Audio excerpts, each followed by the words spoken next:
요한복음 1장 9절에서 13절 말씀 찾으시면 저 여러분 교독하도록 하겠습니다.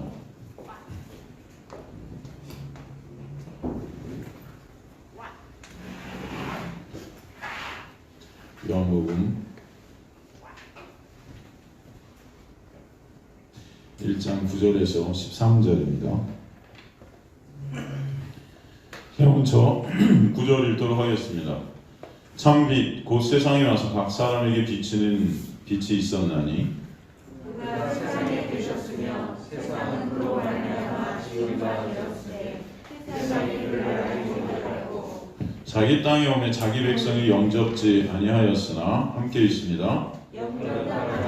곧 그 이름을 믿는 자들에게는 하나님의 자녀가 되는 권세를 주셨으니 이는 혈통으로나 육정으로나 사람의 뜻으로 나지 아니하고 오직 하나님께로서 난 자들이니라. 아멘. 하나님 아버지 감사합니다. 오늘도 생명의 진리의 말씀을 통해서 생명 되시고 진리 되신 예수 그리스도의 놀라운 십자가의 그 은혜와 사랑을 저희들 조금이라도 더 깨닫는 주님의 백성들이 되게 하셔서 진정한 복이 무엇인지 알게 하시고 그 은혜와 사랑 가운데 어떤 상황 속에서도 주님만으로 기뻐하며 감사하며 그 귀한 복을 누릴 수 있는 주님의 복된 자녀들 될 수 있도록 역사하여 주옵소서. 이 천한 종은 가리시고 주님만 드러나는 시간 될 수 있도록 인도하여 주옵소서. 주님 홀로 영광 받아 주옵소서. 감사드리며 예수 그리스도의 이름으로 기도드리옵나이다. 아멘. 저번 시간 이제 말씀을 통해서 빛이 세상에 비쳤는데 어둠이 그 빛을 깨닫지 못하죠. 그 빛을 그래서 증거하기 위해서 보내심을 받은 세례 요한이 등장했던 것을 우리가 보게 됩니다. 그가 보내심을 받은 목적이 뭐라고 그랬었죠?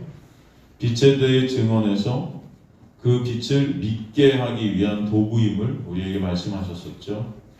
그러기에 8절에 보면 그는 빛이 아니다. 단지 이 빛에 대해 증언하는 자다. 이렇게 말씀하고 있고 다시 오늘 9절로 와서 이 빛에 대해서 다시 강조를 하면서 설명을 해가기 시작합니다. 우리가 지금껏 살폈듯 빛과 생명은 사실 누구를 말씀하시는 거였다 그랬죠? 바로 예수 그리스도가 빛이시고 생명이시다 그랬어요. 그죠? 오늘 9절 보니까 참 빛 곧 세상에 와서 각 사람에게 비치는 빛이 있었다 이렇게 말씀되어 있는데 헬라어 원문으로 이것을 직역을 하면요. 완전하고 온전한 영원한 빛이 있어 왔다. 그 빛이 세상으로 왔고 모든 사람을 비추었다. 이게 직역을 한 헬라어 원문의 직역입니다. 오늘 본문에서 다시 빛을 설명하면서 그 빛 대신 예수를 어떻게 표현하고 있냐면 참빛 이렇게 표현하고 있어요. 참빛. 토, 포스, 토, 알레티노 이렇게 되어 있는데 토 포스라는 포스가 빛이고요. 토 알레티논이라는 이 티논 알레티논이 참 이런 뜻으로 번역이 된 것입니다. 우리말 성경에는 이게 참이란 단어를 썼는데 사실 우리가 보통 이 참이라는 단어를 이렇게 생각할 때 이 참이라는 것은 거짓과 반대되는 그런 어떤 뉘앙스를 갖고 있지 않습니까?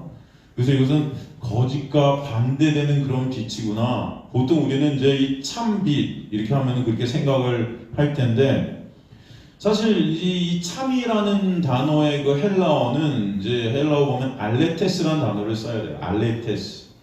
알레테스라는 단어를 써야 참, 진실된, 거짓과 반대된 뭐 이런 뜻인데 사실 오늘 본문의 헬라어 원문을 보면 여기서 알레테스라는 단어를 쓰지 않고 알레티논이라는 단어를 썼어요.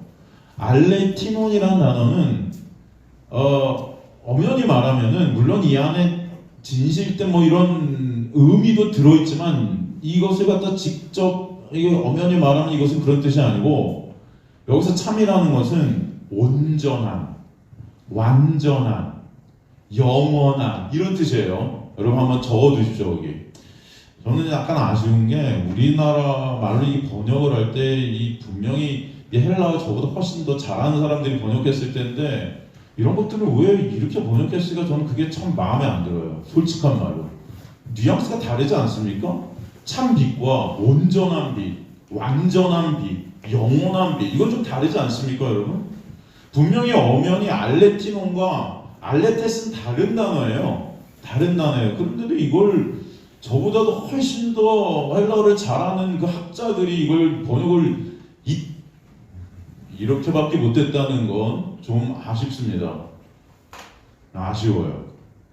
여러분 거기에 적어 놓으십시오. 이것은 온전한, 완전한, 항상 있는, 영원한 이런 의미가 큽니다. 그렇죠? 그래서 이 빛이라는 것, 이 빛이 누구시냐면 예수 그리스도인데 이 예수 그리스도라는 이 빛은 완전한 빛이다. 온전한 빛이다. 영원한 빛이다. 우리 눈에 보이면 잠깐 있다 없어지는 그런 빛이 아닌 거예요. 잠깐 있다 사라지는 그런 빛이 아닌 것입니다. 완전하고 온전하고 영원한 그런 빛이다. 여러분 이 세상 가운데 우리가 빛이라고 생각하는 것들이 있잖아요. 그래서 이 세상 속에서 여러분 지금 여러분이 살아가면서 빛이라고 생각되는 것이 무엇일까요? 물론 여러분한테는 예수인 줄 믿습니다. 여러분에겐 예수인 줄 믿지만 이 세상 속에서 사람들이, 이 세상 사람들이 야 이게 진짜 빛이야 라고 생각하는 게 뭘까요? 어떤 선행체계, 도덕체계, 아니면 지식체계 뭐 이런 거 아니겠습니까? 또 요즘 제가 볼 때는 이 세상 사람들한테 빛은요 제 생각에는 돈이에요. 어떠세요? 물질, 돈이면 다 되는 세상, 그죠? 이 죄라는 어떤 인간의 어떤 죄를 갖다 판단하는 것도 돈으로 다 되는 유전무죄, 무전유죄 뭐 이런 말 있지 않습니까? 예? 돈으로 다 되는 세상. 이 돈이 빛이 되어 버렸어요. 또 나가면 교육, 도덕, 윤리, 과학, 철학, 물질, 권력, 종교 뭐 이런 모든 것들이 사람들의 빛이 되어 버렸어요. 이런 것들을 빛으로 생각했는데 이런 빛들은 온전한 빛이 아니라는 것입니다. 이건 다 사라질 빛들이에요. 인간들이 이것을 갖다 빛이라고 생각하고 따라가는 순간 이 빛과 함께 인간들도 사라질 수밖에 없는 거죠. 멸망할 수밖에 없다는 것입니다. 여러분 그것을 아셔야 돼요. 이해가 되시죠? 진정 영원한 빛, 온전한 빛, 완전한 빛은 누구다? 예수 그리스도다. 그래서 우리에게 오늘 말씀 속에서 참 빛 그렇게 설명하십니다. 그럼 구원을 제가 뭐라고 설명해 드렸습니까? 참 온전한 완전한 존재 안에서의 존재됨이라고 그랬어요. 그죠? 온전한 존재 안에서의 존재됨이 구원입니다. 여러분 예수 그리스도는 우리가 지금 살피고 있듯이 이 불완전한 이 창조, 첫 번째 창조를 온전케 완전케 하시는 분이세요. 오직 이 온전한 창조를 이루시는 것은 예수 그리스도를 통해서만 가능한 것입니다. 그럼 우리는 온전하고 완전한 빛 안에서만 온전함을 얻을 수 있는 구원이 있다는 것을 아시길 간절히 소망합니다. 그 빛이 그래서 오늘 다시 한번 강조되고 있는 거예요. 누구다? 예수 그리스도다. 예수라는 참 빛 안에서만 우리는 생명을 얻을 수 있고 온전한 만족과 행복을 누릴 수 있는 온전한 구원이 그 안에 있다. 그 참 빛이 세상에 와서 이렇게 돼 있어요. 참 빛 곧 세상에 와서 곧 이렇게 돼 있는데 곧이라는 단어는 사실 헬라어 원문을 보면 없습니다. 가로쳐 버리십시오. 참 빛 세상에 와서. 여기서 세상은 어둠의 세상을 말하죠. 사단의 권세가 지배하는 세상입니다. 참 빛, 즉 완전하고 온전한 그 구원을 완성하실 그 빛이 어둠 속인 이 세상으로 오셨다. 세상에 와서 세상에 이게 헬라어 에이스란 전치를 썼는데 세상으로 세상 안으로 뚫고 들어왔다. 세상 속으로 와서 엘코마이라는 헬라어를 썼어요. 이것은 오다, 드러내다, 나타내다. 여러분 이 세상의 모든 종교는요 다 뭐죠? 신으로 가기예요. 가기. 내가 신의 자리로 가기. 이게 이 세상 모든 종교가 추구하는 것입니다. 열심히 노력하고 열심히 선을 쌓고 열심히 뭔가를 해서 훌륭한 거룩한 일들을 행해서 신의 자리로 내가 나아가는 거예요. 이거 갖다 이 세상 모든 종교가 추구하는 것입니다. 불교 같은 경우는 내가 결국 나중에 어떻게 되는 거죠? 부처가 되는 거죠. 그런데 기독교만 오심입니다. 이 세상 모든 종교는 뭐다? 가기예요. 신으로 가기. 그런데 기독교만 오직 오심이에요. 그래서 오늘 참빛 곧 세상에 와서, 이 와서라는 단어 우리가 그냥 스쳐 흘려보낼 수 있는 단어지만 이 왔다라는 이 단어 자체가 복음임을 아셔야 돼요. 이게 뭐다? 복음이다. 죄로 인해 눈이 멀고 시체가 된 인간들은 스스로의 힘과 노력으로 신의 자리에 갈 수 없는 자들이에요. 어디로도 사실 갈 수 없는 죽어있는 그런 물에 빠져 죽어있는 자들입니다. 수장당한 자들이에요. 누군가가 와서 건져내지 않으면 우리는 가망이 없는 자들입니다. 그러므로 온전하고 완전한 빛이며 생명이시오 영원이신 예수께서 우리에게 오셔서 우리를 건져내셔야만 하시는 거예요. 그래서 이 어둠의 세상으로 오신 것입니다. 많은 교인들이 기독교를 착각해요. 하나님의 거룩으로 내가 나가야 한다 그렇게 생각해요. 목사님들도 설교할 때 그 거룩으로 나가십시다, 가십시다 뭐 이런 말들을 많이 하거든요. 뭔가 시도를 하는 거죠. 영적으로 더 높은 곳으로 매일매일 더 거룩해져야 된다. 근데 여러분 됩니까? 여러분 한번 묻겠습니다. 여러분 여기서 20년 이상 교회 다니신 분들 있으시죠? 30년 이상 교회 다니신 분들도 있으시죠? 30년 전과 지금 여러분 상태가 더 거룩해지셨어요? 척 말고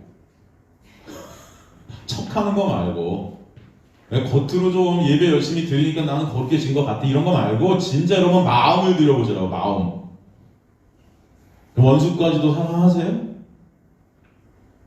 누가 여러분 무시만 해도 여전히 예전이나 지금이나 오히려 더한 거 아니에요? 이렇게 교회 열심히 다니는 날 무시해? 뭐 그런 거 아니에요 여러분? 나아지셨어요? 그런데도 우리는 매번 나가야 된다 그래. 그렇게 여전히 스스로를 율법의 정죄 속에 가두려는 거예요. 그것이 기쁜 소식 즉 복음일까요? 아니겠죠 여러분. 그게 뭐가 기뻐요? 여러분이 스스로가 거룩해져야 된다는 게 기뻐요 여러분? 그 자체가 기쁩니까? 거기 기쁨이 있을까요? 온전하고 완전하시고 거룩하신 영원한 빛이신 예수께서 우리에게 오셔서 그분 안에서 거저 값없이 은혜로 거룩이란 옷을 입혀주신 그 놀라운 은혜 때문에 그분과의 관계가 회복되고 그분을 사모하게 되고 사랑하게 되는 그분 안에서 온전한 만족이 있고 감사가 있게 되고 기쁨이 있게 되는 이게 행복 아닐까요? 그러기에 복음은 예수의 오심입니다. 오심. 여러분 복음은 뭐다? 오심이다. 하나님께 나아가라 한다면 그 짐을 지고 나갈 수 있는 자가 없는 거예요. 그래서 수고하고 무거운 짐진 자들아 다 내게로 오라 그러는 거예요. 예수께서 그래서 이 땅에 오셔서 일일이 더 찾아가시는 것입니다. 그죠? 사마리아 여인에게 찾아가시고 삭개오에게 다 죄인들을 갖다 찾아가시는 거예요. 찾아가서 일일이 38년 된 병자에게 찾아가시고 맹인에게 찾아가시고 가서 일으키시고 눈을 뜨게 하시고 나사로에게 찾아가셔서 나사로야 나오라 명령하시고 그죠? 죽어있는 나사로가 여러분 예수님 오시기를 기대나 했겠습니까? 무덤 속에서 기대했을까요? 기도했나요? 막 예수님 빨리 와주세요 하고 막 금식 기도하고 무덤 속에 있었을까요? 하기야 금식은 저절로 됐겠네 죽었으니까. 주님께서 오셔서 생명이신 그 말씀 대신 로고스이신 그 생명 안에서 우리가 생명되게 역사하신 것임을 믿으시기 간절히 소망합니다. 그래서 하나님의 오심이라는 것은 내가 되기 위해 오심이에요. 내 안에서 예수 안에서 연합이 되게 하시기 위해서 오심이에요. 예수라는 빛 안에 우리를 두게 하셔서 이제 하나님이 우리를 보실 때 예수를 보시게 하시고, 그러므로 우리를 거룩한 자로 거저 값없이 은혜로 여겨버리시는 그 놀라운 은혜가 있게 하셔서 예수 안에서 이제 우리는 하나님과 교제케 되고 화목케 되고 영원한 생명을 누리게 된 자들이 되게 하신 것이 말하시는 제 소망. 그래서 예수께서 공생의 사역을 시작하실 때 뭐라고 말씀하세요? 하나님 나라가 너희에게 가까이 왔다 그러신 거예요. 하나님 나라. 이 하나님 나라는 여러분 공간적 의미가 아니라 그랬죠? 다스림의 의미, 통치의 의미. 우리나라 사람들만이 공간적 의미를 갖다 땅의 의미를 많이 두는데 이 나라라는 의미로. 여러분 당시 히브리 사람들은 이 나라라는 의미를 왕권, 지배, 다스림에 뒀습니다. 하나님의 나라, 바로 예수 그리스도의 놀라운 다스림 가운데 있게 하시는 그 역사가 우리 가운데 있게 하시겠다는 것이죠. 빛이신 예수님이 오시는 것은 거룩한 자를 찾아오신 것이 아니고 죄인을 어떻게 하러 오셨다? 부르러 오셨다. 죄인을 부르러 오신 거예요. 건강한 자에게는 의원이 쓸데없고 병든 자에게라 쓸데있느니라 하시죠. 잃어버린 자를 찾아 구원하러 오셨다. 누가복음 19장 10절에는 말씀하세요. 잃어버린 자를 찾아 구원하러 오신 것이죠. 우리를 섬기시러 오신 거예요, 여러분. 마가복음 10장 45절 보면은 인자가 온 것은 섬김을 받으려 함이 아니라, 여러분들 하나님을 그렇게 섬긴다 이렇게 막 하는데, 여러분 주님께서 오신 것은 섬김을 받으려 함이 아니라 도리어 섬기려 하고 자기 목숨을 많은 사람의 대성물로 주려 합니다. 그 십자가의 섬기심의 그 놀라운 사랑과 은혜를 알게 돼서 그 섬김 가운데 진정 감사와 찬송이 있게 된 자들이 그리스도인들인 거예요, 여러분. 여러분 매 순간 우리는요 여전히 지금도 그 은혜의 섬김 아래 있는 자들임을 잊지 마십시오. 그러게 오늘도 모여서 그 십자가의 섬기심을 감사하고 찬송하고 예배하는 자들이 그리스도인들인 거지. 여러분이 하나님을 섬기는 자들이 아니에요. 누가 여러분 하나님을 열심히 섬기십시오 한다면 잘못된 겁니다. 왜? 분명히 말씀은 내가 너희를 섬기러 왔다 그랬지 섬김을 받으러 왔다 안 그랬어요. 그런데 우리는 섬긴다 그래요 하나님을. 그럼 잘못된 거 아니겠습니까? 안 그래요? 여러분 한번 생각해 보세요. 근데 왜 여전히 우리는 하나님을 이렇게 섬기려고 합니까? 네? 하나님 열심히 섬기면 거기서 떡고물이 떨어질 것 같으니까 그런 거예요. 다 내 욕심 때문에. 솔직히 여러분 기독교는 하나님을 섬기는 종교가 아니에요. 아시겠습니까? 기독교는 하나님의 섬김을 누리는 종교입니다. 그것을 잊지 마세요. 하나님의 섬김을 우리가 받아 누리게 될 때 진정 우리 안에서 감사와 찬송이 주님께 올라가게 하시는 은혜가 있게 되는 거예요. 그래서 제가 예배 첫 시간에도 에베소서를 가끔씩 여러분에게 읽어드리지만 결국 하나님이 우리를 갖다 이 땅에 보내시고 구원을 하신 목적이 뭐다? 하나님의 그 놀라운 은혜, 그 사랑을 찬송케 하려 하십니다. 그게 목적이잖아요. 그 은혜의 영광을 찬송케 하려 하십니다. 계속 에베소 1장 가운데 찬송케 하려 하심이라는 단어가 여러분 엄청 많이 나와요. 우리는 여러분 주님을 섬긴다 이렇게 하는데 여러분은 사실 주님을 섬길 능력이 없는 자들임을 아셔야 돼요. 그게 진정 깨달아질 때 지금도 주님의 놀라운 은혜로 우리를 섬기시지 않아 주시면은 나는 정말 티끌과 같은 존재구나. 그렇기 때문에 주님께서 이 땅에 오셨고 내 안에 오심이 정말 기쁘고 감사한 자들이 되시기를 주님의 간절히 축원합니다. 요한복음 10장 10절에 보면 내가 온 것은 양으로 생명을 얻게 하고 더 풍성히 얻게 하려 함이라. 매 순간 은혜 위에 은혜로 그 놀라운 생명을 지금도 여러분의 삶 가운데 부어주셔서 누리게 하시려는 거예요. 그럴 때 진정 여러분 안에서 찬송이 나오고 진정 예수 그리스도라는 그 진짜 남편, 그 우리를 진짜 목숨까지도 내놓으셔 사랑하신 그 남편 때문에 그분을 사랑하게 되는, 사모하게 되는 그 역사 때문에 여러분 그 안에 정말 기쁘고 감사함이 있게 되는 것입니다. 그래서 예수께서 이 어두운 세상에 성육신하셔서 어둠 가운데 빛을 비춰주시러 오신 것입니다. 온전한 예수라는 그 빛이 어둠을 비추시는 거예요. 이 본문의 비치는, 그죠? 참 빛, 그 세상에 와서 각 사람에게 비치는 그 빛, 그 비치라는 포티제이라는 그 단어는 포티조라는 헬라에서 왔는데 그 뜻이 조명하다, 밝혀내다, 나타나다. 이게 3인칭 중 현재 능동태 직설법으로 쓰였어요. 이런 거 모르셔도 됩니다. 그것이 빛을 비춘다라는 의미인데 이 비치는 빛이라는 의미는 사실은 여기서 구원의 빛을 의미합니다. 구원의 빛. 예수께서 비치는 빛이다라는 그 의미는 오직 예수 안에서만 인간은 인간의 실존을 보게 되고요.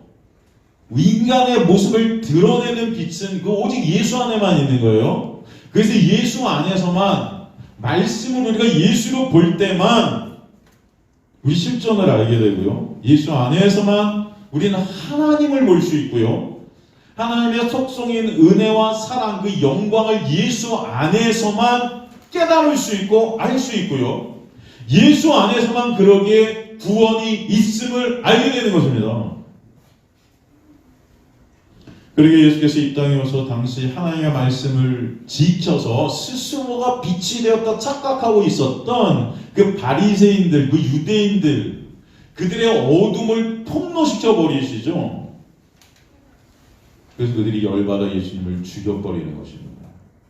지들이 진짜 빛이라고 여기고 있었으니까. 구원은 오직 예수 안에만 있음을 예수께서 이 땅에 오셔서 계속 드러내신 거예요. 빛이신 예수께서 이 세상 안으로 성육신 되셔서 오신 것입니다. 그가 33년간 이 세상 가운데 계셨건만 당시 그가 지은 피조물들은 창조주이신 예수를 알아보는 사람이 있었어요? 없었어요? 없었어요. 하나님의 말씀을 그렇게 다 목숨 걸고 지켜서 하나님을 사랑한다 했던 그들도 그 하나님을 사랑한다는 그들이 그 하나님이 오셨는데도 몰라요. 뭘 사랑해요? 다 거짓이죠. 그래서 10절은 그로 말미암아 지음받은 세상이 그를 알지 못했다는 거예요. 그가 세상에 계셨으며 세상은 그로 말미암아 지음받으었으되 세상이 그를 알지 못했다. 알지 못했다. 우크 에그노 이렇게 되어 있어요. 이 에그노라는 헬라어는 알다라는 헬라어 기노스코에서 온 단어인데 여기서 알미라는 것은요, 여러분 이런 어떤 지식적인 알미 아니에요. 관계적 알미입니다. 관계적. 관계성이에요. 관계성. 여러분 이 성경이 말하는 의라는 것은요 우리가 생각한 어떤 정의 뭐 이런 게 아니에요. 성경이 말하는 의, 이 의는 관계예요. 관계됨입니다. 누구와? 예수와의 관계됨. 이 의는 무엇이냐면은 각자의 위치에서 그 의무를 다한다 그랬어요. 그죠? 각자의 위치. 창조주는 창조주의 위치에서, 피조물은 피조물의 위치에서 그 의무를 다하는 게 의예요. 창조주는 창조주의 위치에서 우리에게 은혜와 사랑을 베풀어 주시고 우리를 섬겨주시죠. 피조물은 피조물의 자리에서 그 섬겨주시는 놀라운 은혜와 사랑을 받아 누리는 자들인 거예요. 그런데 불의가 뭡니까 그래? 그렇게 예수 그리스도 하나님만을 의존하고 그 주님께서 주시는 은혜만을 누려야 되는 우리가 하나님의 자리로 올라가는 거죠. 내 힘과 노력으로. 그래서 내가 주체가 되고 내가 주인이 되어갖고 창조주의 위치에서 이 세상을 다스리려 하는 거야. 내가 왕이 되려 하는 거야. 이게 불의입니다. 그걸 갖다가 모른다 하는 거예요. 여기서 알미라는 것은 그래서 의예요. 오직 피조물은 창조주의 은혜로만 살게 됨을 깨닫는 것. 그래서 예수 그리스도만을 의존케 되는 그 관계, 이게 의이고 알미입니다. 그래서 예수 그리스도를 아는 것이 뭐라 그래요? 영생이다 그러는 거예요. 왜 그들은 영생이, 그러니까 알민 관계 속에 있지 못해서일까? 죄로 인해 그들이 창조주의 자리에 앉아서 누구에게도 다스림 받으려 하지 않았기 때문에 그저 그 예수를 이용해서 스스로의 왕됨을 더 굳건히 다지고 싶었던 거죠. 그게 불의였습니다. 그렇게 당시 기적과 표적을 통해 메시아 대신 예수를 보여주셨건만 그들은 예수라는 구원자, 진정한 생명됨을 알지 못하고 그저 그 예수를 이용해 먹으려 든 거예요. 그 기적, 그 표적, 그게 좋았던 거죠. 그 떡, 그저 나의 소원을 이루려고 한 거예요. 예수 이용해서. 여러분 지금도 교회에 나오지만 예수를 이용해서 내가 원하는 것을 이루려고 하는 것은 다 불의 가운데 있는 자들입니다. 진정한 생명과 복이 뭔지 모르는 거예요. 예수를 보지 못한 눈이 먼 시체들입니다. 여기 앉아있지만 많은 사람들이 교회 오지만 여전히 시체들인 거예요. 그저 예수 이용해 먹고자 하는 당시 무리들이었던 거예요. 다 떠나는 자들, 진짜 복이 뭔지 모르는 불의한 자들. 여러분 지금도 보세요. 어느 교회에서 그냥 기적이 하나 터졌다, 병이 났다, 뭐 이런 거 있으면 사람들이 개떼처럼 몰립니다. 안 그래요? 어디서 무슨 병자들이 났다, 뭐 기적이 터졌다, 뭐 기적들이 막 나타난다 그러면요, 여러분 벌떼처럼 몰려요. 예전에 우명동에 벌떼 교회가 있었는데 요즘도 있나 모르겠어요. 제가 옛날에 다니는 그 밥이 이렇게 결제를 하는. 아 그래. 하여튼 아니 벌떼처럼 모이는 거 사람들. 왜냐하면 자신들이 원하는 것을 이루기 위해서. 여러분 사람들은, 인간들은 예수께 관심 없습니다. 솔직히 예수께 뭐 관심 있어요 여러분? 네? 관심 있으세요? 진짜? 할렐루야 그럼. 그냥 어떻게 보면 예수 이용해서 내가 원하는 거 얻으면 할렐루야죠. 그러기 위해 교회 와서 열심히 봉사하고 충성하고 헌금도 하고 예배도 드리고 그런 걸 의의 삼아서 내가 했잖아요. 주님께. 여러분 하나님께로부터 부어진 진정한 바락, 복이라는 것은 여러분 그런 것이 아니에요. 진정한 그 복은 피조물로 우리가 하나님의 놀라운 은혜를 입게 되는 게 복입니다. 하나님의 영광을 입게 되는 거예요. 쉬운 말로 하나님의 놀라운 은혜와 사랑을 알게 되고 그러므로 하나님을 즐거워하게 되는 게 진정한 복임을 아셔야 돼요.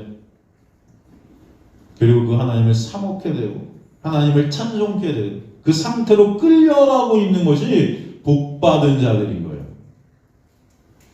그러므로 이 땅에 빛으로 오신 예수께서 십자가를 통해 생명을 죽어있는 우리에게 부어주셔서 하나님의 놀라운 영광의 옷을 입혀주신 것입니다.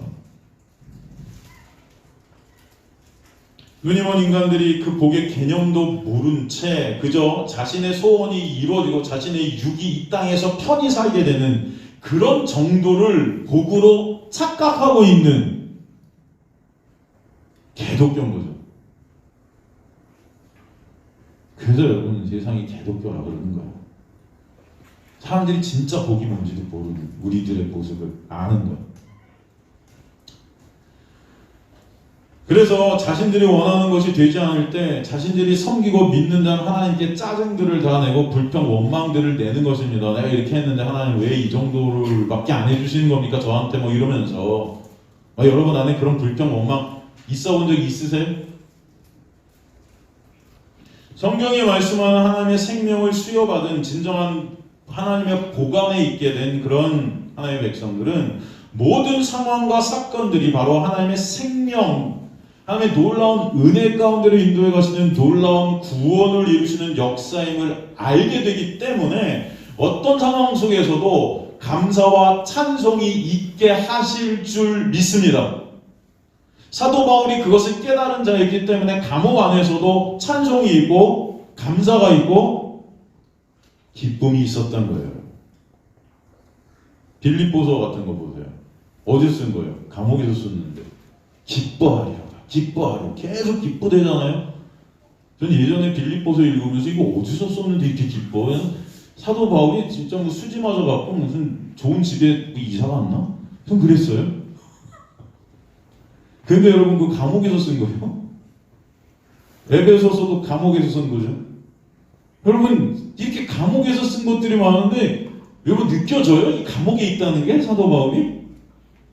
오히려 감옥 밖에서 잘 먹고 잘 사는 사람들을 위해 걱정하고 있고 그들이 사도 바울을 걱정하는데 걱정하지 말라고 오히려 너네를 걱정하는 데잖아요, 여러분. 네?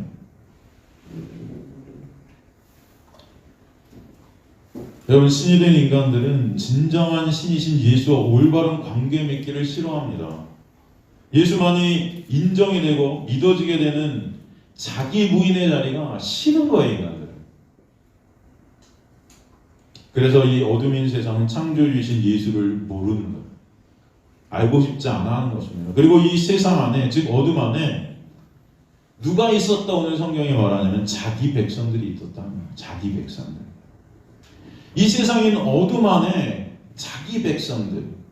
이 자기 백성들이 있었는데 그들도 역시 어둠 속에 가려서 예수 그리스도를 볼 수 없었대요. 10절에 보면 그가 세상에 계셨고 빛이 세상으로 그로 말미암아 지은 바 되었고 세상이 그를 근데 알지 못했다 했는데 11절에 와서 그 세상에서 자기 땅의 자기 백성이라는 단어가 바뀌어 버립니다. 11절 보면은 자기 땅이 오매 자기 백성이 영접지 아니하였으나 이 자기라는 단어 이디오스라는 단어는 자기 자신의 속한 이런 뜻이에요. 여기서 자기 땅과 자기 백성은 이스라엘, 그 유대인들, 유대 땅을 말하는 거죠. 구약이 이스라엘을 말한다고 할 수 있습니다. 여러분 그들은 하나님의 말씀을 받은 자들이었어요. 그러나 그들도 어둠 속에서 말씀을 예수로 보지 못한 자들이었습니다. 그러기에 그 말씀을 지켜 스스로가 빛이 되고자 한 자였어요. 자기 백성까지도 주님을 그래서 영접할 수 없는 처지가 된 거예요. 그런 인간은 죄로 인해 이 세상 전체가 예수를 알지 못하는 그런 세상이 되었고 나아가 하나님께서 세우신 말씀을 주신 이스라엘도 그 어둠 가운데 예수를 보지 못하는 자들이 되었다. 말씀하고 있는 것입니다. 그래서 이스라엘까지도 죄로 인해 부모를 모르고 배은망덕한 자들이 되었다고 성경은 우리에게 말씀하세요. 여러분 우리도 마찬가지죠. 교회에 와서 우리는 말씀을 보고 있습니다. 예배를 드리고 있어요. 그 예수님을 믿는다고 그렇게 고백들을 해요. 하지만 여전히 말씀을 통해서 우리가 예수를 보는 자들인가? 아니면 말씀을 통해서 내 칭찬과 내 인정과 내 가치만을 챙기려 하는 자들인가?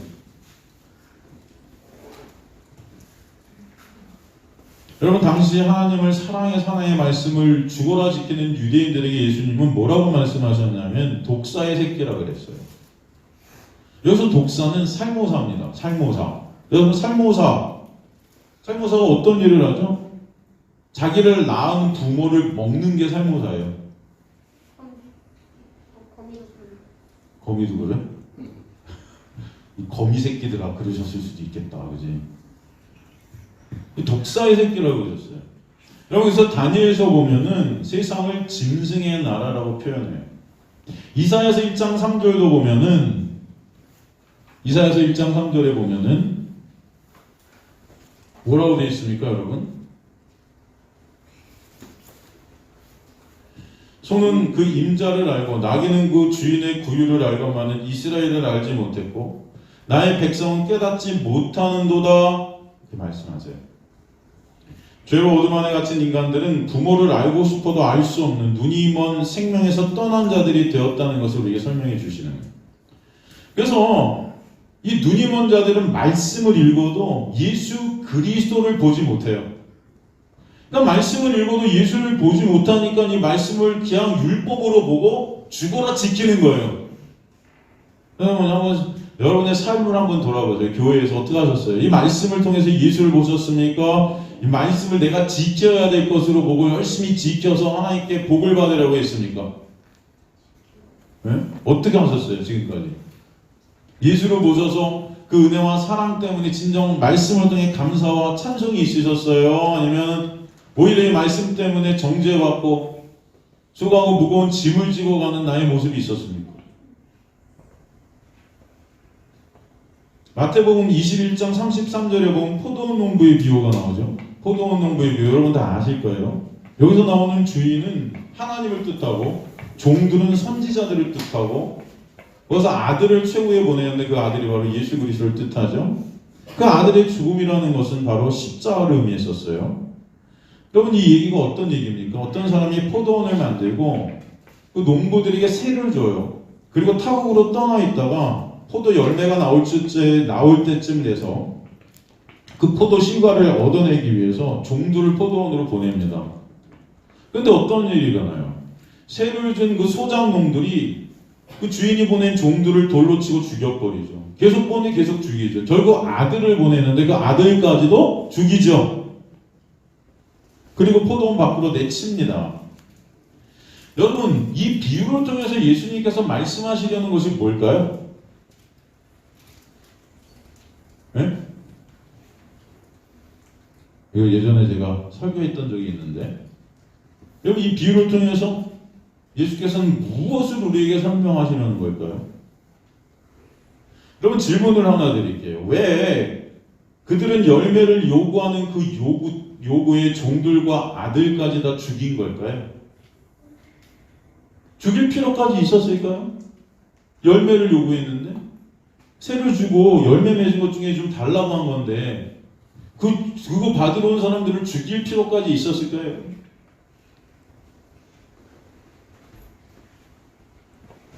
왜 죽인 걸까요?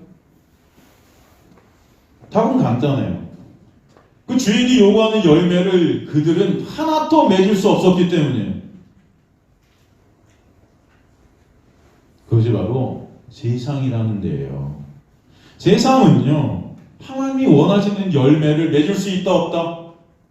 없다라는 것을 우리에게 설명해 주시는 거예요. 인간들의 힘과 노력으로는 절대 하나님이 원하시는 열매를 맺을 수 있다 없다? 없다. 이거 설명해 주시는 거예요. 결국 예수 그리스도가 죽으셔야 되는 거예요. 그래서 이 비유의 그림이 바로 오늘 본문의 요한복음 1장 10절에서 11절 말씀인 것입니다. 그가 세상에 계시는 세상은 그로 말미암아 지은 바 되었으되 세상이 그를 알지 못하고 자기 땅에만 자기 백성이 영접지 아니하였다. 이 말씀인 거예요, 사실. 이 세상은 절대로 참 빛이신 예수를 알 수도 없고 깨달을 수도 없고 당연히 그러기에 그분을 영접할 수 있어요, 없어요? 없다. 그럴 능력이 안 되는 거예요. 그럼 깜냥이 안 돼요, 여러분. 왜? 죄로 인해 눈이 멀고 시체같이 되었기 때문에. 인간은 뭘 해도 어떤 노력을 해도 어떤 능력을 가지고 있어도 빛이신 예수를 알 수 있다 없다? 없다. 이거 오늘 설명해 주시는 거예요. 이 말씀을 통해서. 그런데 오늘 본문 12절 13절에 갑자기 반전이 일어납니다. 그래서 12절 앞에 사실은 헬라어 대가 붙어 있어요. 접속사 대. 이 대라는 접속사는 뭐죠? 이게 그러나 반전이 일어나는 거예요. 그래서 강조하고 있어요. 완전히 앞에 거와 뒤에 거를. 저는 이런 것도 마음에 안 들어요. 솔직히. 죄송합니다. 제가 불평이 많아서 그런 것 같은데. 아니, 이 성경을 갖다가 번역을, 여러분 이 성경이 이게 계속 시간이 되면 바뀝니다, 이게. 얼마 전까지 뭐였는데 지금은 또 개혁개정이죠? 조금씩 바뀌면 우리나라 교회들이 몇 개고 성도들이 몇 명들이요. 이걸 새로 다 사요. 근데 바뀐 거 보면은 그냥 옛날 한자 단어를 갖다 조금 편하게 풀이해놓은 거 그거밖에 없어요. 중요한 것들은 다 빼놓고 여기서 그러나 같은 접속사 하나도 안 넣었어. 여러분 로마서 같은 데 와도 이 접속사들이 왜냐하면이라는 접속사 이 접속사가 굉장히 중요하거든요. 성경을 해석할 때 그런 거 다 빼버렸어요. 그래서 결국 개혁개정해갖고 뭐가 이렇게 바뀌었지 보면은 단어 몇 개 조금 쉽게 풀이됐어. 그래서 돈 받고 팔아먹어요. 이놈은 진짜 아유. 하여튼 기독교라는 것도 이 돈에다 그냥 그 돈 때문에 그런 거 아닙니까 이거? 솔직히 까놓고 말해서 안 그렇습니까? 너 기독교 그 뭐지? 이런 데서 소송 들어오나 저한테? 유튜브 나가면 하게 보는 분도 뭐 20명도 안 되는데 뭐 한 200만 명 이렇게 보면 또 몰라 그죠? 아 그럼 좋겠다. 그럼 막 이렇게 욕도 하고 그러게 저도 막 기독교는 저는 그런 게 불만이에요. 왜 그럴까요? 진짜. 이런 중요한 단어들은 다 빼놓고서 이 되게 중요하거든요. 그러나 네? 여러분 인간들은 절대 참빛 대신 예수를 알 수 없어요. 그러나 이게 은혜의 단어 아닙니까? 안 그렇습니까? 근데 이런 걸 빼요? 아 저는 이해가 안 가요. 자기야 또 그 빼니까 제가 여러분한테 이거 알려드리네. 여러분 그러나가 거기 꼭 붙어있으니까 써놓으세요. 그러나 영접하는 자 곧 없어요. 이거 가로쳐 버리십시오. 그 이름을 믿는 자들에게 하나님의 자녀가 되는 권세를 주셨으니 반전이 일어나는 거예요. 영접하는 자 호소이 엘라본 아우톤, 이 엘라본이라는 단어가 람바노라는 헬라에서 나왔는데 이게 뭐예요? 붙들다, 잡다, 얻다, 획득하다. 이게 3인칭 복수 부정과 능동형으로 개인적인 영접을 갖다 강조하는 것입니다. 이 구원이라는 것은요, 순전히 하나님과 개인 당사자 간의 단독적 관계임을 이 람바노라는 헬라어를 통해서 우리에게 말씀하고 있는 거예요. 이 단어는 신뢰하다 이런 어떤 단어보다 훨씬 더 강력한 표현입니다. 완전히 내 모든 것을 전 인격을 하나님께 맡겨버리다. 온전히 예수 그리스도께 맡겨진 상태, 예수 그리스도 안에 함몰되어진 상태, 내가 그 안에서 부인되어진 그런 상태, 그게 영접이에요.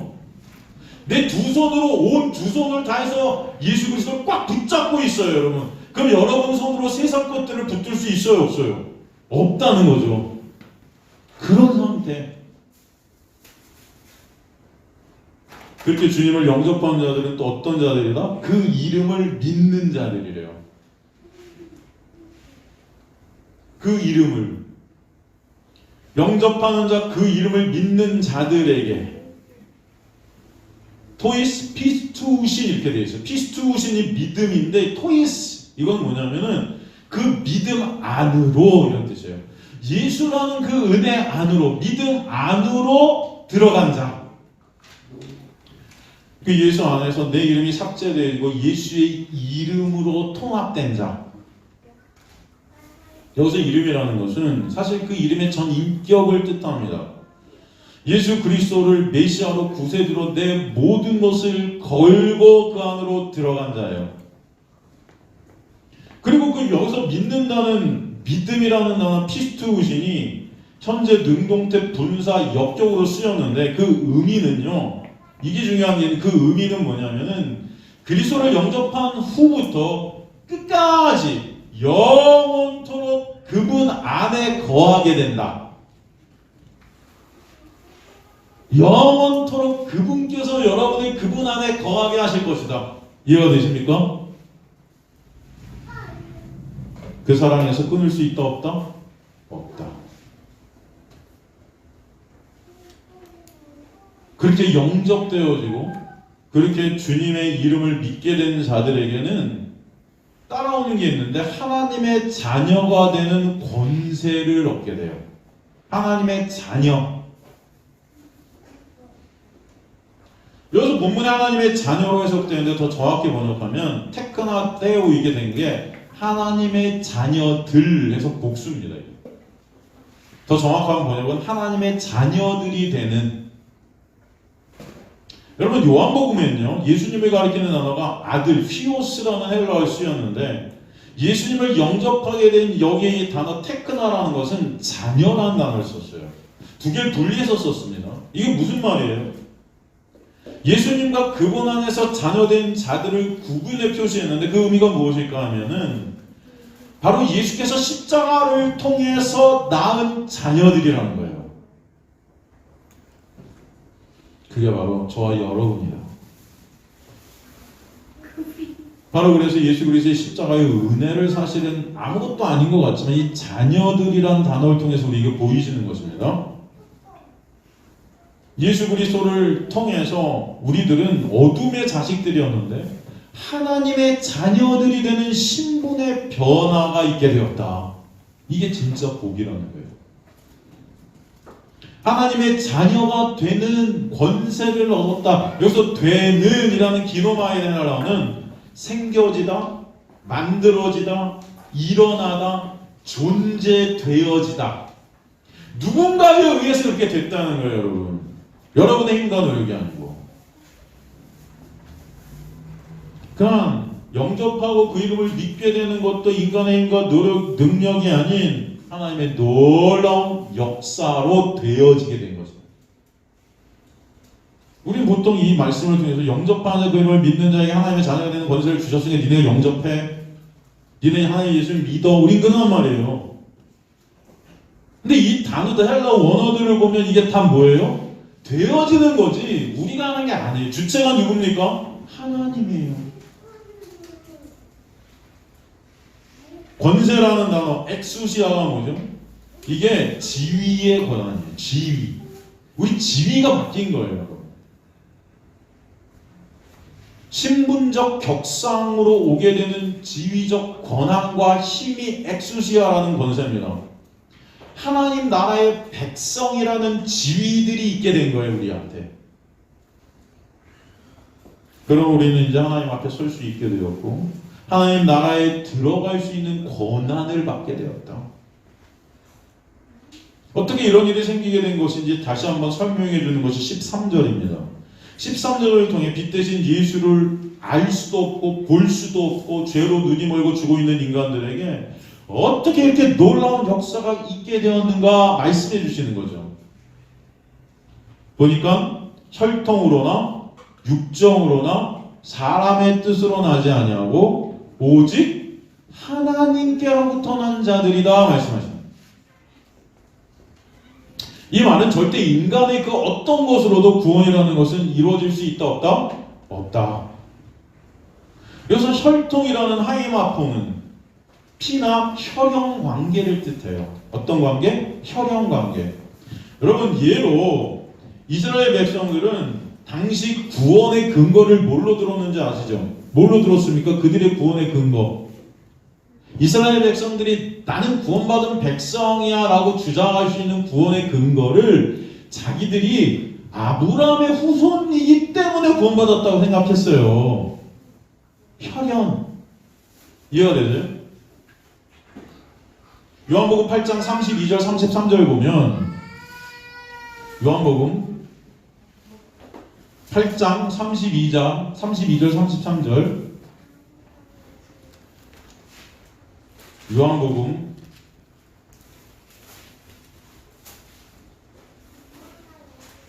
8장 32절 33절 보면요. 진리를 알지니 진리가 너희를 자유롭게 하리라. 분명히 진리 대신 예수 그리스도 안에서만 자유가 있고 구원이 있음을 이렇게 설명해 주셨는데 그 다음 33절은 그들이 대답하되 우리가 아브라함의 자손이라 남의 종이 된 적이 없거늘 어찌하여 우리가 자유롭게 되리라냐. 우리는 아브라함의 자손이기 때문에 이미 그 안에 구원이 있고 자유가 있어. 이해가 되세요? 그렇게 진리를 알아야 된다. 무슨 말이야 이게? 우리는 진리 안에서 자유로운 자인데 왜? 아브라함의 자손이니까. 여러분 우리도 교회 와서 그런 말들을 하잖아요. 저 많은 교회 다니는 분들을 만나서 얘기를 하면요, 이 혈연 관계에 다 묶여있는 그런 모습들을 봐요. 우리 가정은요 3대째 믿음의 가정입니다. 우리 할아버지 목사님이, 우리 아버지도 목사님. 우와, 당연히 우리 자손들은 복을 안 받을래 안 받을 수 없어요. 저한테 이런 말들을 하시는 분들이 99%예요. 이거 사기입니다. 왜? 성경은 절대 그런 말 하지 않았어요. 여기 뭐예요? 이게 혈통으로 된 거래요? 아니라니까요. 제 신학교 다니면서도 그랬어요. 제가 말씀드렸지만 성골, 진골이 있다니까 신학교 안에서도. 여러분 성골이 높은 거예요? 진골이 높은 거예요? 성골이 높아요? 성골은 목사님 자녀들 성골이라고 해요. 신학교 안에서. 그리고 진골은 장로님 아들. 나머지는 뭐예요? 노비예요?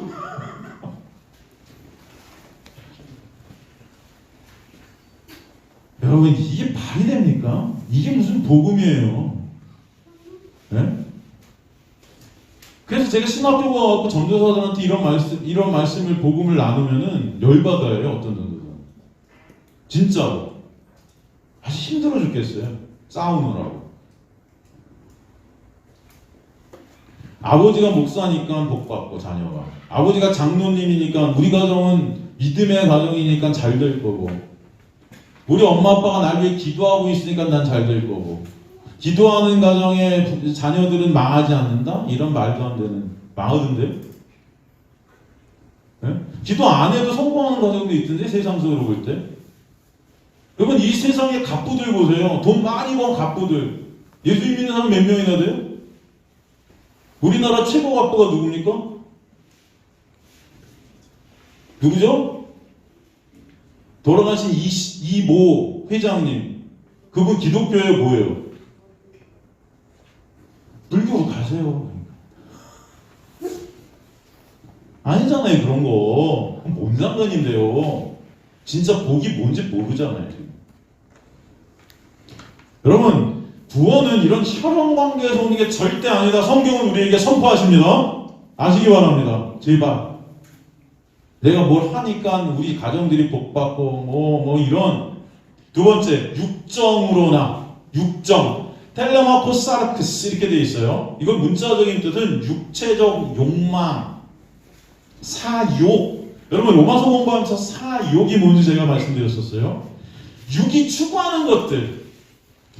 이 육이 추구하는 게 뭘까요? 우리 육이 추구하는 게 결국 내 칭찬, 내 인정, 내 가치, 내 영광을 내가 받는 거예요.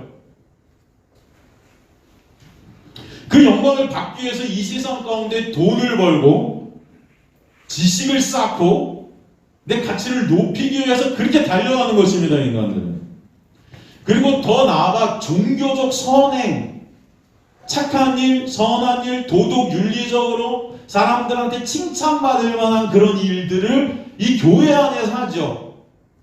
하나님의 말씀 지킴. 내가 이 말씀 지키면 나 복 받을 거야. 우리 가정에 이렇게 말씀을 지키고 예배 열심히 드리고 교회 충성하고 봉사하니까 당연히 구원받을 거야. 사기입니다. 여러분이 그렇다고 구원받는 거 아니에요. 오늘 성경은 육정으로 된 거 아니다. 혈통으로 된 거 아니다. 제발 확실히 여러분 아세요? 어떤 교회에서 여러분 이렇게 하면 여러분 가정 구원받을 거야 이렇게 하세요? 여러분이 아버지가 목사고 믿음에 가지면 자녀들 당연히 구원받습니다 라고 말한다면 이단이에요. 그런 교회 가지 마세요, 제발. 아시겠습니까? 왜? 성경은 그렇게 말한 적 없어요. 그죠? 인간이 스스로의 힘과 노력으로 이 세상에서 쌓는 자기 칭찬, 영광, 교회 안에서 받는 좋은 칭찬, 영광, 이런 것들을 많이 축적한다 해도 구원은 이루어질 수 없다. 보통 세상은 그렇게 생각해요. 세상에서 이런 착한 일하고 좋은 일을 하면은 분명히 천국이라는 곳이 있다면 갈 거야. 근데 이런 세상적 사고가 교회에도 똑같이 들어왔어요. 교회 안에서도 착한 일하고 선한 일하고 착하게 살고 청하게 살면 천국 간다고 생각하는 거예요. 예수 그리스도와 상관없이. 예? 안 그렇습니까, 여러분? 마음의 손을 얹고 한번 생각해 보세요. 정말 예수 그리스도와 관계없이 그렇지 않습니까, 우리의 모습들이? 절대 그럴 수 없다. 세 번째, 사람의 뜻으로 나지 아니했다. 사람의 뜻. 텔레마토스, 안드로스. 안드로스가 사람의 텔레마토스가 뜻이에요. 의지. 사람의 의지, 노력. 이성적 노력과 수련, 수양 이런 것들이에요. 지금 교회에서 벌이고 있는 너는 기도 열심히 하면 구원 받을 거야. 기도 열심히 하면 은혜 받을 거야. 하나님의 말씀 열심히 지키고 오긴 천국 갈 수 있어. 예배 열심히 드리고 뭔가 열심히 교회를 위해서 하면, 목사님을 위해서 내가 평생을 갖다 충성하면 나는 당연히 천국 가지. 이게 인본주의라는 거예요. 이건 불교입니다. 불교에서 무건수행하고 참선을 행하고 내가 해탈의 경지에 이르러서 부처되는 거. 이걸 자력 종교라고 해요. 그런데 기독교는 절대 그렇게 구원은 있다 없다? 없다. 여러분 확실하게 오늘 꼭 아시기 바랍니다. 근데 이런 자력 종교가 기독교에 그대로 들어와서 세속화될 거였어요. 그래서 구원받고 싶으면 쭉 기도하고 금식까지 해서 달라면 반드시 구원을 받는다 그래요. 그렇게 해서 받은 구원은 누가 자랑이 될까요? 내가 한 행위가 자랑이 되겠죠?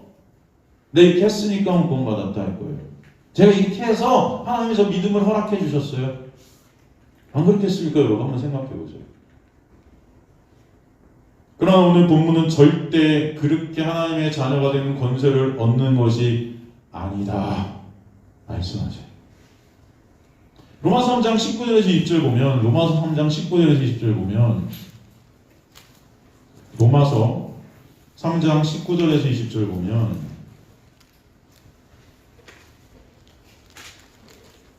우리가 알거냐 무릇 율법이 말하는 바는 율법 아래 있는 자들에게 말하는 것이 이는 모든 입을 막고 온 세상을 하나님의 심판 아래에 있게 하려 합니다. 그러므로 율법의 행위로 그의 앞에 의롭다함을 얻을 육체는 있다 없다? 없나니. 이건 무슨 뜻이라고 그래서 율법을 지키든 율법을 못 지키든 하나님 앞에서 의롭다함을 얻을 육체는 있다 없다? 없다. 여러분이 하나님의 말씀을 다 지킨다 해도 의롭다함을 얻을 육체는 있다 없다? 없다. 율법으로는 죄를 깨달음이니라. 하나님의 말씀을 통해서 우리는 죄인임을 깨닫게 돼서 누구랑 관계 맺어야 되는 거예요? 예수. 그런데 왜 교회에서 말씀 지키라고 그래요? 여러분 예수 그리스도를 진정 사랑하게 되고 사모하게 되면은 여러분 하나님의 말씀을 지키는 데 목적이 있는 게 아니고 그런 자리로 주님께서 끌고 가세요. 여러분이 하는 게 아니고 그 사랑 가운데 은혜 가운데 처도나오게 되는 격발되어지는 것들이에요. 여러분. 그러나 그 빛 앞에서 우리의 모습들을 볼 때 더 우리의 죄성이 드러나고 더 우리의 그 죄된 모습들이 더 발각되게 돼 있는 거죠. 그래서 여전히 하나님의 은혜가 아니면 안 되는 우리의 모습들을 보게 되는 거예요. 사도 바울에서 내가 죄인 중에 괴수라고 그러는 거죠.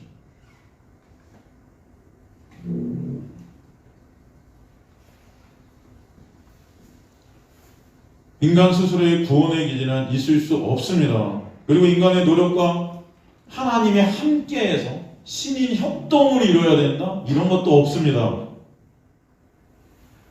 인간의 그 어떤 것도 구원에 영향을 줄 수 있는 것은 없습니다. 아시겠습니까? 있다 없다? 없다. 이게 싫으신 분들은 교회 떠나시는 거예요. 왜 없어요? 내가 이렇게 열심히 예배드리고 이렇게 열심히 신앙생활 했는데 왜 없어요? 왜? 내가 한 것들은 뭡니까? 이 바리새인들이에요. 이게. 그럼 어떤 자들이 하나님 나라의 자녀들이 돼요? 오직 하나님께로부터 난 자. 오직 알라라는 헬라어에 다만 그거 하나. 다른 건 없어요. 다만 그거 하나. 이 방법 외에는 구원은 있다 없다? 없다. 오직 알라. 이슬람 교회 알라가 아니고요. 헬라어 알라. 하나님께로부터라는 깨로부터 에크라는 헬라어. 이것은 기원입니다. 기원. 우리가 하나님의 자녀가 되는 것은 하나님이 기원이 되신 거예요. 난자란 겟나오는 존재하게 되다 생기게 되다. 오직 우리는 하나님으로부터 생기게 된 그런 자만이 하나님의 자녀라는 권세를 얻게 되고 그렇게 하나님으로부터 난 자가 예수 그리스도를 영접하게 되고 그 이름을 믿게 되는 거야 라고 설명해 주시는 거예요. 이해가 되십니까?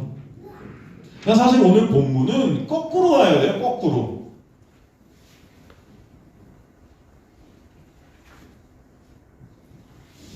주님은 이 구원의 놀라운 은혜의 현실을 다시 요한복음 3장으로 갖고 니고데모 얘기를 통해서 우리에게 설명해 주실 텐데 그때 가서 다시 제가 이것들을 천천히 또 설명할 것입니다. 사실 요한복음 전체가 바로 이 구원의 하나님의 놀라운 은혜, 이 구원이라는 것은 오직 하나님의 놀라운 은혜로만 된다는 것을 전체 다 우리에게 설명해 주는 거예요. 하나님의 자녀들은 반드시 예수를 영접하게 되어 있어요. 어떻게 하나님의 자녀가 되나? 바로 하나님의 은혜 때문에. 그래서 에베소서 1장 4절을 보면은 창세전에 그리스도 안에서 우리를 택하사, 이 택하사라는 게 뭐예요? 은혜예요. 선물이라는 것입니다. 하나님의 택함 안에는 인간의 어떤 조건이나 인간의 어떤 것들이 들어갈 수가 없어요.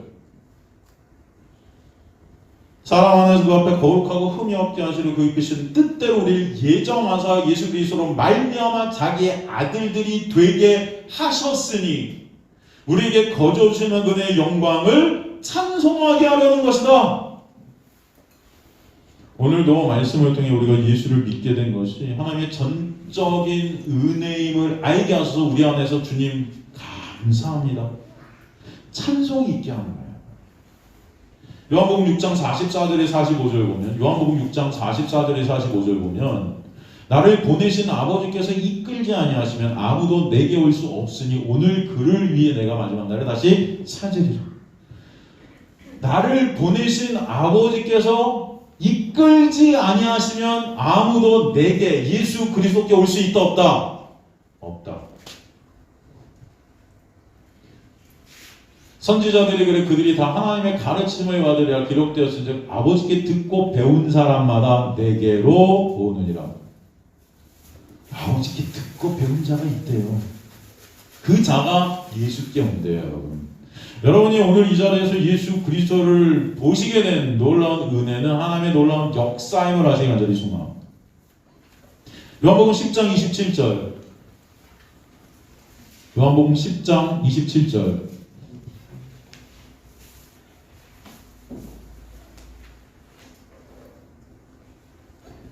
내 양은 내 음성을 들으며 나는 그들을 알며 그들은 나를 따르느니라. 내 양은 내 음성을 어떻게 해요? 듣는다. 주님의 음성을 듣게 되는 들을 길을 선물로 받은 하나님의 백성들은 나사로야 나오노라 했을 때 예! 하고 나오게 되는 거예요. 아시겠습니까? 아까도 말씀드렸고 몇 번도 말씀드렸지 무덤 안에서 나오게 해달라고 나사로가 금식하면서 기도하지 않았다는 거예요. 무덤 안에서 그가 착한 일하고 선한 일 하지 않았다는 것입니다. 나사로 아빠 엄마가 믿음의 가정이다라는 말 없어요, 성경에. 아시겠습니까? 나사로는 그냥 누워있었어요, 시체로. 그런데 주님께서 그 나사로에게 찾아오셔서 나사로야 나와봐 했더니 그 음성을 듣게 되고 나오게 된 거예요. 여러분, 예수라는 이름이 담고 있는 의미가 뭐죠? 예수라는 이름이 담고 있는 의미. 마태복음 1장 21절. 마태복음 1장 21절. 아들을 낳으리니 이름을 예수라. 이는 그가 자기 백성을 그들의 죄에서 구원할 자이시니라. 누구를? 자기 백성. 이 어둠의 세상 속에 자기 백성들이 있어요. 주님께서는 그들을 찾으러 오셨다고 그러죠. 누가복음 15장 4절에서 7절. 너희 중에 어떤 사람이 양 100마리가 있는데 그 중에 하나를 잃으면 99마리를 들여두고 그 잃은 것 하나를 찾아내기까지 찾아다니지 아니하겠느냐. 또 찾아내즉 질고 어깨에 메고 집에 와서 그 법과 이웃을 불러보고 말하되 나와 함께 즐기자. 나의 잃은 양을 찾아내어노라 하리라. 내가 너에게 이르니 이와 같이 죄인한 사람이 회개하면 하늘에서는 회개할 것 없는 의인 99으로 말미암아 기뻐하는 것보다 더하리라. 이게 무슨 말씀인지 여러분 다 아시죠? 이 회개라는 것 자체도 내가 회개해서 구원을 얻는 것이 아닌 거예요. 그러니까 우리 맨날 회개해야 구원 받는다고 회개하라고 고래고래 소함을 지르는데 여러분 예수께서 찾아가서 눈이 멀어 그냥 제 갈 길로 간 그 양을 하나를 찾아서 어깨에 메고 온 것을 회개했다는 것입니다. 누가 하신 거예요? 예수께서. 하나님이 택하신, 하나님이 찾으신 이 세상 가운데 자기 백성은 회개케 되어 있어요. 회개케 된다. 이 회개가 뭐예요? 길을 바꾸다. 어떤 길? 율법주의, 말씀 지켜 내 힘과 내려놓으로 내 영광을 챙기는 그 길에서 돌이켜서 예수 그리스도만 찬송받으시는 그 길로 가는 거예요. 결국 예수께로 간다는 예수가 찾으신 자입니다. 예수께로 찾으신 자가 예수께로 가게 되어 있어요, 여러분. 사도행전 13장 48절 보면 이방인들이 듣고 기뻐하며 하나님의 말씀을 찬송하며 영생을 주시기로 작정된 자는 다 믿더라. 어떠한 자가 믿어요? 영생을 주시기로 작정된 자들이 있대요. 그들이 믿더라. 복음이 선포됐어요. 사도 바울이 복음을 전했더니 그 중에 어떤 사람들은 사도 바울을 죽이려 하고요. 어떤 사람들은 기뻐하고 찬송하면서 예수를 믿는 자들이 있게 된 거예요, 여러분. 그 자들이 어떤 자들이라면 영생을 주시기로 작정된 자들. 여러분, 그래서 전도는요, 사람들을 설득하는 것이 아닙니다. 우리는 무슨 전도하면요, 무슨 전도법, 무슨 고구마 전도왕, 젓가락 전도왕, 무슨 그렇게 우리나라에는 왕들이 많아서 하여튼 다 왕자 붙이면 무슨 하여튼 최고야. 무슨 전도법 해갖고 교회마다 그런 전도 좀 잘하는 사람 끌어다가 와갖고 전도 방법들을 갖다가 가르쳐줘요. 여러분, 그런 게 전도가 아니에요. 전도는요, 복음이 선포되어져서 하나님의 자녀가 그냥 찾아오는 거예요. 복음을 듣고. 전도는 설득하는 것이 아니고 하나님의 자녀를 찾아내는 것입니다. 사도 바울이 복음을 선포했을 때 작정된 자는 믿는 거예요. 아시겠습니까? 그래서 여러분, 오늘도 복음을 선포케 하고 여러분들에게 복음을 듣게 하시는 것입니다. 사람들은 어떻게든 이 방법 저 방법 써서 교회 사람들을 끌고 오려고 그래요. 저도 그런 거 많이 들었어요. 그냥 아파트 전도법. 저 아파트 전도 많이 했거든요. 저는 멱살 잡혀본 적도 많아요, 여러분. 아파트 딱 어떻게 하는지 아세요? 제가 방법 알거든요. 저 방법론에 있어서는 아마 한국에 있는 전도책이라는 책들은 제가 띵동 띵동 누구세요? 예, 잠깐. 문을 딱 여는 순간 발을 딱 늡니다. 그럼 문을 못 닫아요. 그럼 일단 딱 들고 들어가자마자 뭐 한다? 마루 중앙을 점령한다. 마루 중앙을 점령해서 무조건 앉아요. 딱 앉아서 첫 번째 하는 거, 이 집안을 칭찬해요. 우와, 너무 잘 해놓으셨네요. 여기 집이 너무 예뻐요. 와, 이렇게 어떻게 잘 갖고 오셨어요? 어우, 여기 주인 되시나 봐. 너무 아름다워. 하여튼가 저는 못해요. 영어 못하는데 이런 거 진짜 잘하시는 분들이 계시더라고요. 이런 방법들을 가르쳐줘요. 복음은 선포하지 않고 어떻게든. 그러면 하는 말이 예수 믿으면 복 받으니까 교회 와보세요. 힘든 거 없으세요? 아, 요즘 뭐 우환이 있으신가 보다. 여러분, 문제 없는 가정이 어디 있습니까?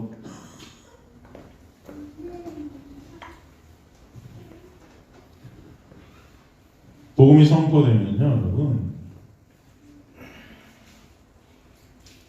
복음을 듣고 나오는 자들이 있게 돼요. 이게 뭐지? 이게 뭐지? 내 마음이 복음으로 끌려가는 자들이 있어요. 두 부류가 갈라집니다. 그래서 택함 받은 자와 택함 받지 못한 자, 믿음으로 나오는 자와 나오지 못하는 자가 갈려지게 되어 있어요. 믿게 된 자들은 하나님의 자녀이기에 믿게 된 것이고, 믿지 않는 자들은 하나님의 자녀가 아니기 때문에 믿지 못하는 거예요. 그러기에 저와 여러분이 하나님의 놀라운 은혜를 깨닫게 되고 믿게 된 것은 결코 여러분의 자랑이 될 수 없다는 것입니다. 아시겠습니까? 그저 감사할 뿐이죠. 제가 무엇이길래 저 같은 자를 주님 택하셨나요? 그럼 고백이 나오게 됩니다. 아, 하나님의 은혜로 이 쓸데없는 자 왜 구속해 주는지 난 알 수 없도다. 찬송이 나오는 거예요. 하나님의 은혜를 알게 해주신 것이 이 땅 가운데 우리의 신앙생활이 되는 것입니다. 그러게 하나님의 은혜로 구원받은 자의 특징은 뭔지 아세요, 여러분? 자기 자랑이 없어요. 사람이 뭔가 자랑한다는 것은요, 자기 행위가 있기 때문이고 자기 것이 있기 때문이에요. 성도가 성도된 것은 순전히 하나님의 놀라우신 은혜입니다. 내가 한 것이, 인간이 한 것이 아무것도 없음을 깨닫는 자들이 성도예요. 그래서 왜 구속해 주셨는지 그저 감사한 자들이에요. 그래서 거기서 예수 그리스도만 자랑되시고 찬송이 있게 되는 거예요, 여러분. 여러분이 지금 예배드리는 것, 여러분이 뭔가 예수 그리스도를 위해서 하는 행함들 뭔가 있을 거예요. 지금 촬영하고 계시고 또 안내도 하고 계시고 뭔가 여러분 팀장님들 또 여기 여러 가지 그 모든 것이 여러분이 하는 게 아니에요. 하나님의 은혜가 일하심인 줄 믿으시기 간절히 소망합니다. 그래서 자랑이 될 게 없는 거예요. 사도 바울도 그래서 내가 한 것이 아니고 다 하나님께서 하셨네요. 나의 나 된 것은 하나님의 은혜입니다. 그 믿음 자체가 하나님의 선물인 거예요. 그래서 여러분 믿음을 얻기 위해서 우리가 무언가를 해야 된다 한다면 그것은 이단입니다. 교회 가면 여러분 하나님께서 이렇게 하면 믿음 주시고 이렇게 하면 은혜 주세요 한다는 건 이단이에요. 믿음을 얻기 위해 기도하고 믿음을 얻기 위해 충성하고 믿음을 얻기 위해 헌금한다? 이건 불교예요. 기독교는 이렇지 않습니다. 믿음을 선물로 받게 된 하나님의 성도들의 삶이 그 믿음이 주어가 되어 믿음에게 끌려가게 하시는 거예요. 그래서 히브리서 13장의 믿음장의 믿음이 다 헬라어 원문을 보면 주어가 믿음입니다. 믿음이 역사하시니까 이질이 자기 목숨까지도 내놓는 자리로 가더라. 그래서 주님은 은혜 위에 은혜로 계속 우리의 구원을 이뤄 가시는 거예요. 빌립보서 1장 6절도 보면 너희 안에 착한 일, 이게 구원의 일입니다. 착한 일, 에르곤 아가토스. 이 착한 구원의 역사를 시작하신 이가 그리스도 예수의 날까지 이루실지 우리는 확신하는, 누가? 하나님께서 시작하신 구원은 누가 이루신다? 하나님이 이루신다. 이 믿음이 역사하니까 사도 바울은 감옥에서도 찬송이 나오는 거예요. 그게 사도 바울의 능력이 아닌 것입니다. 요한복음 10장 28절 29절 보면 내가 그들에게 영생을 주는 영원히 멸망하지 아니할 것이요 또 그들을 내 손에서 빼앗을 자가 있다 없다? 없느니라. 그들을 주신 내 아버지는 만물보다 크시며 아무도 아버지 손에서 빼앗을 수 없느니라. 여러분, 그런데도 이런 말씀, 이런 놀라운 말씀들이 있는데도 인간들은 자기 힘과 노력으로 구원이라는 것도 이룬다 생각하는 거예요. 오늘 내가 말씀 조금 지키면 난 구원받은 것 같고, 말씀 조금 못 지키면 난 지옥 백성 같고, 내가 나를 판단하고 있지 않습니까? 이런 말씀의 약속은 다 잊은 채.